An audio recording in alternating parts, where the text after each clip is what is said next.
So hi guys, Abhay here. तो आज के इस वीडियो में यार हम बात करने वाले हैं जैक दिल्ली काउंसलिंग 2025 के बारे में। इस वीडियो में मैं आपको इस काउंसलिंग के बारे में complete A to Z information देने वाला हूं। अगर आपको जैक दिल्ली काउंसलिंग के बारे में इन्फॉर्मेशन नहीं है, आपको 0% पता है इस काउंसलिंग के बारे में, तो इस वीडियो को अगर आप एंड तक देखते हैं तो मैं गारंटी कर सकता हूं कि वीडियो के एंड में आपको 100% नॉलेज इस काउंसलिंग के बारे में हो जाएगा। हम यहाँ पे आपको बताएंगे कि जैक दिल्ली काउंसलिंग क्या होती है, कौन से बच्चे इस काउंसलिंग के लिए एलिजिबल हैं, कौन से बच्चे पार्टिसिपेट कर सकते हैं, काउंसलिंग कब से स्टार्ट होगी, काउंसलिंग का प्रोसीजर क्या है, राउंड 1 से राउंड 5 तक कैसे काउंसलिंग चलती है, इंटरनल ब्रांच अपग्रेड क्या है, स्पॉट राउंड काउंसलिंग क्या होती है, रजिस्ट्रेशन कैसे करना है जैक दिल्ली में, चॉइस फिलिंग कैसे करनी है, सीट एक्सेप्टेंस फीस क्या होती है, कितनी होती है, इंस्टीट्यूट रिपोर्टिंग क्या होती है, जैक दिल्ली में जो डॉक्यूमेंट्स रिक्वायर्ड होते हैं वो दिल्ली एनसीटी के चाहिए। जो बच्चे दिल्ली में रह रहे हैं और उनका स्टेट कुछ और है, क्लास 12 दिल्ली से किया है, ओबीसी कैटेगरी से हैं, तो उन्हें दिल्ली एनसीटी का सर्टिफिकेट रिक्वायर्ड है या नहीं है, एंड जो सिंगल गर्ल चाइल्ड कोटा होता है वो क्या होता है, फ्रीज एंड फ्लोट ऑप्शन क्या होते हैं। तो बहुत सारी इंपॉर्टेंट इंफॉर्मेशन है, लगभग 20-22 पेज का ये स्लाइड है। तो इस वीडियो में मैं आपको पूरी इंफॉर्मेशन डिटेल में देने वाला हूं। जो बच्चे चैनल पर नहीं है उनका कुछ काम नहीं है, उन्हें सब्सक्राइब करके नोटिफिकेशन बेल ऑन कर लेना है ताकि इस तरह की वीडियो जो जैक दिल्ली से रिलेटेड हो, काउंसलिंग से रिलेटेड हो, वो आप तक पहुंच सके। सबसे पहले बात करते हैं कि जैक दिल्ली काउंसलिंग क्या है। तो जैक दिल्ली का फुल फॉर्म है ज्वाइंट एडमिशन कमेटी दिल्ली। ये बेसिकली दिल्ली के अंदर जो 5 इंजीनियरिंग कॉलेज है स्टेट लेवल के, जिसमें DTU, NSUT, IIIT Delhi, IGDTUW and DSU हैं, ये कॉलेज पार्टिसिपेट करते हैं। इस काउंसलिंग में 85% सीट दिल्ली रीजन वाले बच्चों के लिए एंड 15% ऑल इंडिया कोटा होता है। दिल्ली रीजन से मतलब ये है कि अगर आपने क्लास 12 दिल्ली से किया है तो आप दिल्ली रीजन वाले बच्चों में कंसीडर किए जाएंगे, भले ही आपका जो स्टेट हो, डोमिसाइल हो, वो किसी अदर स्टेट में हो। जैसे मैं मध्य प्रदेश से हूं, अगर मैंने क्लास 12 दिल्ली से किया है तो जैक दिल्ली 2025 काउंसलिंग में मैं दिल्ली रीजन में कंसीडर किया जाऊंगा। और आउटसाइड दिल्ली का मतलब यह है कि क्लास 12 दिल्ली के बाहर से किया है, भले मैं दिल्ली में रहता हूं लेकिन क्लास 12 मैंने कहीं से और से किया है तो मैं आउटसाइड दिल्ली में ही माना जाऊंगा। अब यहाँ पे जो दिल्ली NCR का रीजन है उसमें जो बच्चे पढ़ते हैं, वहां जो स्कूल इस्टेब्लिश्ड है, वो बच्चे जैक दिल्ली में होम स्टेट कोटा में कंसीडर नहीं किए जाते। ओनली जो दिल्ली NCT है वहां के बच्चे ही कंसीडर किए जाते हैं। इनकी ऑफिशियल वेबसाइट jakdelhi.admission.nic.in है। अब बात करते हैं कि कौन कौन से बच्चे जैक दिल्ली काउंसलिंग 2025 में पार्टिसिपेट कर सकते हैं, क्लास 12 में कितने परसेंटेज का क्राइटेरिया है। तो जो बच्चे JEE 2025 का एग्जाम दिए हैं वो सभी बच्चे काउंसलिंग में पार्टिसिपेट कर सकते हैं। साथ ही साथ जिन बच्चों को DTU, NSUT, IGDTUW और DSU में एडमिशन लेना है, उनके क्लास 12 में बेस्ट 5 सब्जेक्ट में 60% अगर जनरल EWS से है, OBC या डिफेंस कोटा तो 55%, SC ST PWD से तो 50% होना चाहिए क्लास 12 के अंदर। अगर IIIT दिल्ली में एडमिशन लेना है तो जनरल EWS के लिए 70%, OBC और डिफेंस के लिए 65%, SC ST और PWD में है तो 60% होना ही चाहिए। अब यहाँ पे DTU, NSUT, IGDTUW और DSU के लिए क्लास 12 में PCM के साथ इंग्लिश मैंडेटरी सब्जेक्ट होना चाहिए, चाहे वो कोर सब्जेक्ट हो या इलेक्टिव सब्जेक्ट हो, लेकिन होना कंपलसरी है।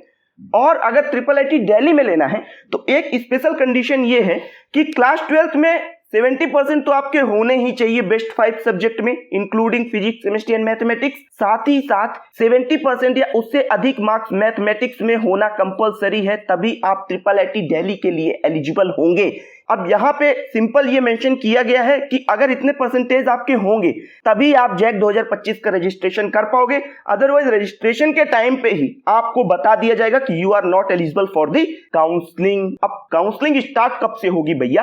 तो काउंसलिंग जैक दिल्ली का जो होगा वो JEE 2025 के रिजल्ट के बाद होगा। रिजल्ट आना है 17 अप्रैल को, फाइनल रिजल्ट, और जो काउंसलिंग स्टार्ट होगी वो 20 से 25 मई के बीच स्टार्ट हो जाएगी। टेंटेटिव डेट्स मैं आपको बता रहा हूं। अब काउंसलिंग का प्रोसीजर क्या होता है भैया? तो काउंसलिंग प्रोसीजर कुछ ऐसा होता है कि काउंसलिंग राउंड 1 से राउंड 5 तक होती है, एंड जो online registration and choice filling का प्रोसेस है वो राउंड 1 में ही स्टार्ट होता है। राउंड 1 के बाद आपको चॉइस ना एडिट करने को मिलेगा, ना ही न्यू रजिस्ट्रेशन अलाउड होंगी। तो राउंड 1 में रजिस्ट्रेशन होगा, इसके बाद चॉइस फिलिंग होगी, इसके बाद राउंड 1, राउंड 2, राउंड 3, राउंड 4 और राउंड 5 ऐसे काउंसलिंग होगी। इसके बाद फिर इंटरनल ब्रांच चेंज होगा और इंटरनल ब्रांच चेंज के बाद जो सीट्स बच जाएंगी उनके लिए स्पॉट राउंड काउंसलिंग होगी। इसमें भी न्यू रजिस्ट्रेशन अलाउड नहीं होगा, इसका ध्यान रखना।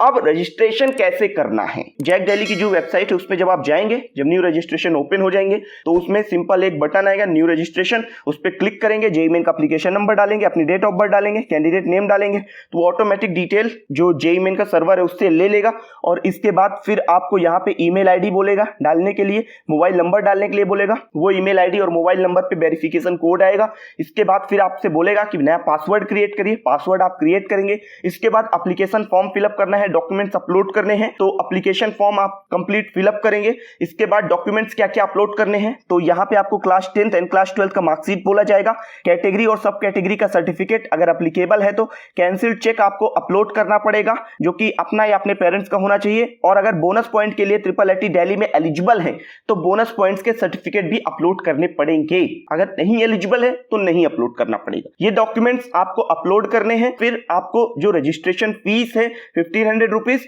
वो आपको पे करना होगा। जब रजिस्ट्रेशन फीस पे कर देंगे तो आपका डॉक्यूमेंट जो है तो सबमिट हो जाएगा। इसके बाद आपका चॉइस फिलिंग का ऑप्शन स्टार्ट हो जाएगा। तो चॉइस फिलिंग जब आप करने जाएंगे तो चॉइस फिलिंग में आपको लास्ट 2 ईयर का जो कट ऑफ है उसका एनालिसिस कर लेना है, उसके अकॉर्डिंग अपने रैंक के अकॉर्डिंग एक चॉइस फिलिंग ऑर्डर सेटअप कर लीजिए और उसे टॉप टू बॉटम फिलअप कर दीजिए। जो बेहतर कॉलेज है उन्हें टॉप में फिलअप कर दीजिए, ऐसे करके नीचे आते जाइए। तो आपने चॉइस फिलिंग किया, चॉइस फिलिंग करने के बाद चॉइस लॉक हुई। इसके बाद राउंड 1 का सीट अलॉटमेंट का रिजल्ट आया। अब राउंड 1 में सीट अलॉटमेंट का जब रिजल्ट आया उसमें मान लो मुझे कोई सीट नहीं मिली तो मुझे कुछ भी करने की जरूरत नहीं है, मुझे नेक्स्ट राउंड का वेट करना है। अगर राउंड 1 में मुझे सीट मिल गई है तो मुझे सबसे पहले सीट अलॉटमेंट लेटर डाउनलोड करना है। इसके बाद ऑनलाइन मुझे सीट एक्सेप्टेंस फीस जो कि 95,000 रुपीज है वो पे करनी होगी। सीट एक्सेप्टेंस फी पेमेंट करने के बाद मुझे जो इंस्टीट्यूट रिपोर्टिंग है, फिजिकल रिपोर्टिंग जो है वो कंप्लीट करनी पड़ेगी। वहां पे डॉक्यूमेंट वेरिफिकेशन होगा। डॉक्यूमेंट वेरिफिकेशन के बाद आपके पास ऑप्शन आएगा बिलिंग सबमिट करने का, फ्रीज या फ्लोट। मान लो कि मुझे फर्स्ट राउंड की काउंसलिंग हुई और मुझे डीटीयू के अंदर इलेक्ट्रिकल ब्रांच मिल गई थी, मैंने इसको चॉइस नंबर 14 में फिलअप किया था। इसके ऊपर मैंने काफी अच्छी ब्रांचेस CS IT वगैरह सब फिल कर रखा है, डीटीयू NSUT की, IIIT दिल्ली की। तो मुझे चॉइस नंबर 14 अलॉट हुआ था, तो वहां पे मैं जाऊंगा, वेरिफिकेशन करवाऊंगा डॉक्यूमेंट्स का। अगर राउंड 1 में वेरिफिकेशन फेल हुआ आप सीधे काउंसलिंग से बाहर हो जाओगे, 2nd, 3rd, 4th, 5th round में नहीं पार्टिसिपेट कर पाओगे, स्पेशल स्पॉट राउंड में ही पार्टिसिपेट कर पाओगे, लास्ट वाले राउंड में, स्पॉट राउंड में, ठीक है। लेकिन अगर मान लो कि डॉक्यूमेंट वेरिफिकेशन सक्सेसफुल हो गया तो मैंने फ्लोट ऑप्शन सेलेक्ट कर लिया। राउंड 1 में मुझे डीटीयू के अंदर इलेक्ट्रिकल मिला, ठीक है। इसके बाद फिर मुझे कुछ नहीं करना, नेक्स्ट राउंड का वेट करना है, ठीक है ना। फ्रीज का मतलब क्या होता है? फ्रीज का मतलब ये होता है कि जो मुझे सीट मिली है राउंड 1 में इलेक्ट्रिकल, उसे मैं एक्सेप्ट करना चाहता हूं, नेक्स्ट राउंड में पार्टिसिपेट नहीं करना चाहता, तो बिल्कुल मैं इसे तो चूज करूंगा नहीं, क्योंकि मुझे अभी मन की सीट नहीं मिली, मैंने फ्लोट चूज किया है। इसका कारण यह है कि जो सीट मिली उसे एक्सेप्ट करता हूं, नेक्स्ट राउंड में अगर कुछ अपग्रेड के लिए पॉसिबिलिटी होती है तो मैं अपग्रेड के लिए कंसीडर करना चाहता हूं, अपग्रेड के लिए मैं जाना चाहता हूं। और इस बात का भी ध्यान रखना कि सीट एक्सेप्टेंस फीस अगर आप पे नहीं कर पाते हो, यहां पे नोट में लिखा हुआ है, मान लो कई बच्चे ऐसे होते हैं कि सीट मिल जाती है फिर उन्हें नहीं पता होता कि क्या करें, सीट एक्सेप्टेंस फीस नहीं जमा करते तो आपकी सीट कैंसिल हो जाएगी और आप नेक्स्ट राउंड में कंसीडर नहीं किए जाओगे। अब यहां पे डॉक्यूमेंट्स क्या क्या रिक्वायर्ड होते हैं फिजिकल रिपोर्टिंग के टाइम पे, तो सबसे पहले तो इस बात का ध्यान रखना कि जो डॉक्यूमेंट्स बनते हैं वो दिल्ली एनसीटी के होने चाहिए। अगर आप दिल्ली में रहते हो आपका ओबीसी सर्टिफिकेट जो है वो दिल्ली एनसीटी का ही वैलिड होगा। अगर आप दिल्ली में रहते हो मान लो और आप जो है तो मध्य प्रदेश से हो, यूपी से हो, आपने क्लास 12th दिल्ली से किया है, ओबीसी कैटेगरी आपकी मध्य प्रदेश या यूपी में लग रही है या सेंट्रल में लग रही है, तो आपको अगर दिल्ली में भी ओबीसी कैटेगरी में ही आना है तो आपको दिल्ली एनसीटी का सर्टिफिकेट बनवाना होगा, तभी आप माने जाओगे, अदरवाइज आप जनरल कैटेगरी की तरह काउंसलिंग कर पाओगे। तो उन बच्चों को प्रॉब्लम आता है जो अदर स्टेट से हैं और दिल्ली में रहते हैं, जो दिल्ली से हैं दिल्ली में रहते हैं उनको दिक्कत नहीं आती। तो ओबीसी के लिए एनसीटी सर्टिफिकेट ही मैंडेटरी है, इस बात का ध्यान रखिएगा। सभी बच्चे बहुत कंफ्यूजन होता है, इसमें गलती बहुत करते हैं, ठीक है ना।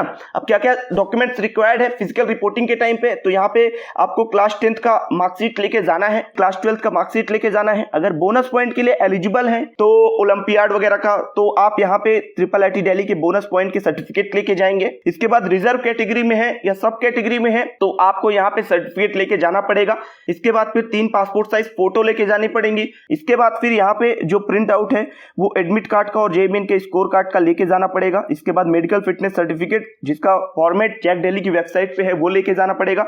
सीट अलॉटमेंट लेटर लेके जाना पड़ेगा। सीट एक्सेप्टेंस फी पेमेंट की रिसिप्ट लेके जानी पड़ेगी जो 95,000 आपने ऑनलाइन पे की है। इसके बाद फिर आपको यहाँ पे जो प्रिंट आउट है चॉइस फिलिंग का वो आपको लेके जाना है। और इसके बाद फिर जो ऑनलाइन रजिस्ट्रेशन फॉर्म सबमिट किया था आप लोगों ने वो फॉर्म भी पेरेंट्स के सिग्नेचर करवा के आपको लेके जाना पड़ेगा। जो रजिस्ट्रेशन फॉर्म जमा किए थे ना उसमें पेरेंट्स के सिग्नेचर करवा लेना और उसको लेके जाना। ठीक, तो ये डॉक्यूमेंट्स हैं जो कि आपको फिजिकल रिपोर्टिंग के टाइम पे लेके जाने पड़ेंगे। 2 टाइम डॉक्यूमेंट्स की रिक्वायरमेंट, पहला लगेगा जब आप अपना रजिस्ट्रेशन फॉर्म फिलअप करोगे, दूसरा आपका जब फिजिकल रिपोर्टिंग होगा, और तीसरी बार डॉक्यूमेंट्स लगेंगे जब आपका फाइनल एडमिशन होगा। ठीक है ना, वहां पे भी कुछ डॉक्यूमेंट्स की रिक्वायरमेंट होती है।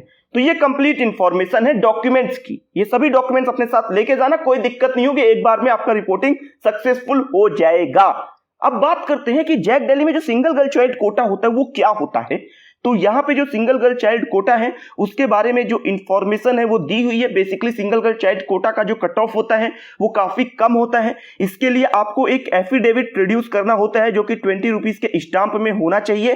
तो जो बच्चे ऐसे हैं जिनका कोई सिबलिंग नहीं है, सिंगल गर्ल बस है, उसके अलावा ना तो कोई ब्रदर है ना तो कोई सिस्टर है, तो उसके लिए single girl child quota applicable होगा। अब बात करते हैं कि इंटरनल ब्रांच स्लाइड राउंड क्या होता है जैक दिल्ली में। तो देखो, राउंड 1 से राउंड 5 तक काउंसलिंग हुई। इसके बाद जिन बच्चों को कॉलेज मिल गया है वो सभी बच्चे इंटरनल ब्रांच स्लाइड के लिए एलिजिबल होंगे और उन सभी बच्चों के लिए एक इंटरनल राउंड काउंसलिंग होगी। जैसे मान लो मुझे NSUT मिला हुआ है, अब NSUT का मुझे ईस्ट कैंपस मिला हुआ है, मुझे मेन कैंपस चाहिए, तो मैं इंटरनल ब्रांच स्लाइड राउंड में पार्टिसिपेट करके और वहां पे जो मेन कैंपस है NSUT का वो ग्रैब कर सकता हूं। तो ये इंटरनल ब्रांच से राउंड जो होता है वो काफी लो रैंक पे चला जाता है और उसमें बच्चों को काफी बेहतर बेनिफिट मिलता है। अब बात करते हैं कि स्पॉट राउंड काउंसलिंग क्या होती है। तो देखो, जब इंटरनल ब्रांच राउंड तक काउंसलिंग खत्म हो जाती है जैक दिल्ली में, इसके बाद स्पॉट राउंड काउंसलिंग स्टार्ट होती है। जो सीटें वैकेंट बच जाती हैं, जो लोअर ब्रांचेस होते हैं उसमें मोस्टली सीटें वैकेंट हो जाती हैं। कई बार ऐसा होता है कि अपर ब्रांचेस से भी, जैसे इलेक्ट्रिकल वगैरह से भी बच्चे सीट जो है तो विड्रॉ कर लेते हैं, इंटरनल ब्रांचेस तक का वेट करते हैं, नहीं अपग्रेड होता मन का तो सीट को कैंसिल कर देते हैं।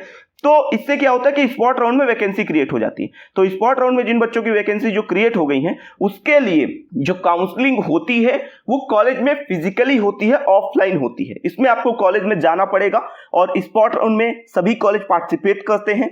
इसके बाद फिर यहाँ पे जब आप कॉलेज में जाएंगे तो आपको 2,29,000 का डिमांड ड्राफ्ट बनवा के लेके जाना पड़ेगा। और इस बात का ध्यान रखना, जो बच्चे ऐसे थे जिनकी राउंड 1, राउंड 2 या राउंड 3 या राउंड 4 में सीट मिली, उनकी सीट वेरिफिकेशन के कारण कैंसिल हो गई या उन्होंने सीट एक्सेप्टेंस फीस नहीं जमा की उसके कारण कैंसिल हो गई, तो वो सभी बच्चों की सीट जो कैंसिल हुई थी वो अब जनरल कैटेगरी की तरह स्पॉट राउंड में पार्टिसिपेट कर सकते हैं। लेकिन इस बात का ध्यान रखना कि कई बच्चे ऐसे होते हैं जिनकी रैंक अच्छी होती है और वो ओबीसी कैटेगरी के चक्कर में, कैटेगरी का बेनिफिट लेने के चक्कर में अपनी सीट कैंसिल करवा बैठते हैं और इसके बाद फिर वो स्पॉट राउंड में ही पार्टिसिपेट कर पाते हैं। तो ऐसा बिल्कुल मत करना, जिससे कि क्योंकि स्पॉट राउंड में बहुत ऊपर वाली सीट्स नहीं बचती हैं, लोअर सीट ही बचती हैं। तो आप, अगर आपका ओबीसी वैलिड नहीं है तो आप एक काम करो, जर्नल से ही पार्टिसिपेट करो, क्योंकि लास्ट में सीट नहीं बचती, इस बात का ध्यान रखिएगा। तो बहुत इंपॉर्टेंट इन्फॉर्मेशन, स्पॉट राउंड में सिर्फ लोअर ब्रांचेस में ही सीट्स बचती हैं, ज्यादा से ज्यादा इलेक्ट्रिकल में बच जाती हैं या फिर NSUT के ईस्ट और वेस्ट कैंपस में बच जाती हैं, जहां पे उतना एडमिशन लेना बच्चे प्रेफर नहीं करते हैं। मेन कैंपस के अंदर इलेक्ट्रिकल से ऊपर सीट बहुत रेयर है कि बच जाए स्पॉट राउंड के लिए। ठीक है, तो ये सिर्फ उन बच्चों के लिए है जिनकी रैंक काफी लो है, जिनकी रैंक 1.5 लाख है, 2 लाख है, उन्हें चाहिए एडमिशन। तो यहाँ पे फिर बायोटेक वगैरह आप लो, जियो इन्फॉर्मेटिक्स लो, प्रोडक्शन लो, ठीक है ना, इन्वायरमेंटल इंजीनियरिंग लो, ऐसी सीट्स काफी रहती है, सिविल लो। ठीक है, तो ये कंप्लीट इंफॉर्मेशन है जैक दिल्ली काउंसलिंग 2025 के बारे में। जिन बच्चों को अभी भी कोई डाउट है, कोई क्वेरी है, तो कमेंट सेक्शन में जरूर लिखिएगा। जो बच्चे चैनल पे नहीं तो सब्सक्राइब करके नोटिफिकेशन बेल ऑन कर दीजिए। अगर वीडियो आपको यूजफुल लगती तो मिनिमम 10 दोस्तों के साथ इसे जरूर शेयर करिएगा। एंड मिलता हूं मैं दूसरे वीडियो पर दूसरी इंफॉर्मेशन के साथ, दूसरी अपडेट के साथ। तब तक के लिए मैं चलता हूं, दीजिए इजाजत मुझे। जय हिंद।